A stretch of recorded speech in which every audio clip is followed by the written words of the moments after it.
Chris, people keep asking me, Adi bhai, is the Bear 650 really built for long haul rides or is it just a big poser with an ADV sticker?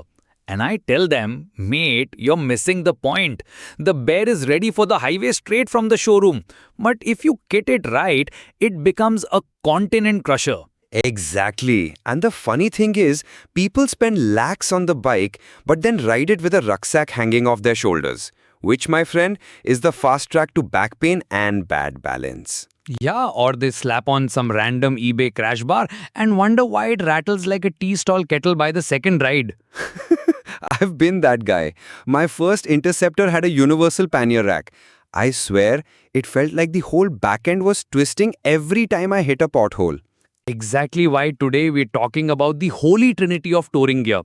Panniers, a solid top box and crash bars. Three things that make the difference between a chilled Ladakh trip and a disaster where your luggage ends up somewhere in Himachal while you're still in Punjab. And we're not just giving you the catalog fluff. We'll tell you what's worth your money, what's a scam, and what actually holds up when you're 500 kilometers away from the nearest Royal Enfield service center. So whether you're planning a 3-day Konkan coast loop or an epic Delhi to Bhutan run, by the end of this episode, you'll know exactly how to set up your Bear for adventure touring without breaking the frame or your bank account. Because honestly, the day I switched from a backpack to proper panniers, my shoulders thanked me so much they almost wrote me a thank you card. Same here. I used to think panniers were just for overlanders with beards down to their chest.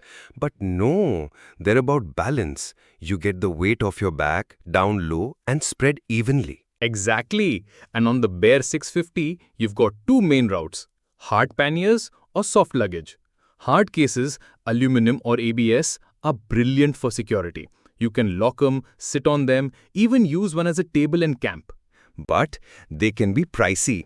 I mean, Royal Enfield's own aluminium panniers, you're looking at around 28,000 rupees for the pair. But they're bomb-proof, mate. True. Then there's soft luggage like the Vieterra Claw, about 6,500 rupees, massive 100 liters capacity.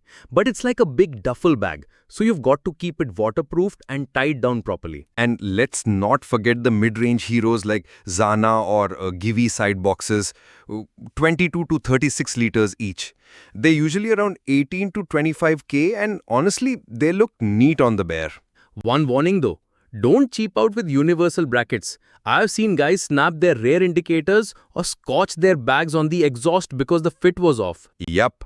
The Bear's frame geometry is a bit different from the Interceptor's, so you really want pannier racks made for it. Also, split your weight smart.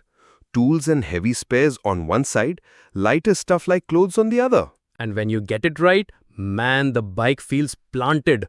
I have done 500 kilometers in a day with loaded panniers and no weird wobble. Just smooth, steady pull all the way. That's the thing. Panniers aren't just storage, they're stability. And on a long-haul tour, Panniers stability handle is the as big stuff, important but as for quick fuel. access, you can't beat a top box. And no, Chris, it's not just a pizza delivery thing. My first top box was literally from a delivery guy. Cost me 800 rupees and rattled like a tea kettle at 80 kilometers per hour. But the convenience?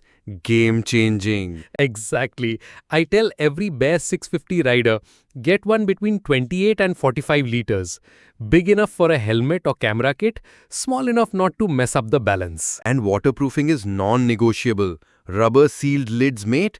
Last thing you want is your passport swimming in monsoon water. For budget, Studs Vault or Shad SH33, 3,000 to 5,500 rupees. Great value. Want premium? Givi B32 or E43 Monolock, 4,500 to 7,000 rupees. Quick release base plate, locks solid, looks tidy. One pro tip, keep it light. No more than 5 kilos back there, or you will get a pendulum effect on rough roads. I usually carry rain gear, gloves and snacks in mine. Same here. And if you pair it with a saddle stay, it completes the triangle. Panniers for the bulk, top box for valuables, and no backpack needed. Plus, if you've got a pillion, some boxes come with a built-in backrest pad. Trust me, that's brownie points for comfort on long rides. Oh, absolutely. A comfy pillion equals fewer "when are we stopping?" questions. All right. Spoken like a Storage man sorted. who's been there. Now let's talk about something that'll save you heartache and hospital bills, crash bars. Mate, I don't care if you're riding Ladakh passes or parking at the corner chai shop. Adventure bikes drop. Period. Yep. Could be gravel, a hotel driveway, or a stray dog making you swerve. One slow speed tip over without crash bars, and suddenly you're pricing radiator fins and tank panels. And that's before you think about your knees. A good set of bars keeps the bike from pinning your leg. For the Bear 650, I rate the Motoran Adventure Crash Card with sliders, 5,500 rupees, sturdy, good welds, and doesn't kill your lean angles. Zana's heavy-duty ones also solid, around 4,800 rupees, with frame sliders built in. And when Aadi launches their OEM guard, it'll probably integrate neatly with the frame. Mounting's straightforward, but use a thread lock compound. And after your first 500 to 1000 kilometers of bumpy roads, recheck all bolts. Adventure miles loosen things faster than you think. I learned that the hard way in Goa. Came back from a beach run and one bolt was hanging on by nothing. Yeah, and remember, crash bars aren't an excuse to ride reckless.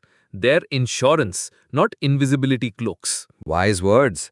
Protection first, Alright, but the best before you crash start is the adding one stuff you to never cart, have. let's lock in some setup tips. These'll keep your Bear 650 tight and trouble-free on the road. First rule, balance your load. If you've got tools in the left pannier, chuck something of similar weight on the right. Uneven weight makes the bike handle like a drunk camel. Yeah, and leave at least 5 to 6 centimeters between your panniers and the muffler. I've seen people melt half their saddlebag because they thought, it's fine. Second, use thread locking compound on every mounting bolt. Pannier racks, top box plate, crash bars, all of it. Adventure miles vibrate things loose faster than city rides. Third, check your bolts after the first 500 to 1000 kilometers of any big trip. That's when stuff starts to shift and rattle.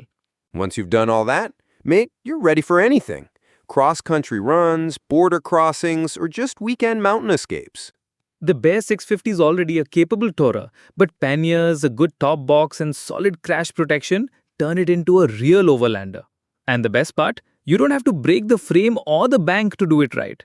Exactly. You spend once, fit it right, and it pays you back in comfort, safety, and zero regrets. So whether you're chasing sunsets on coastal highways or grinding it out on hockey trails, get your setup sorted and the Bear will carry you there without a fuss. And maybe, just maybe, bring me along for the first ride. Done. Man Machine Garage out. Ride safe, ride fast.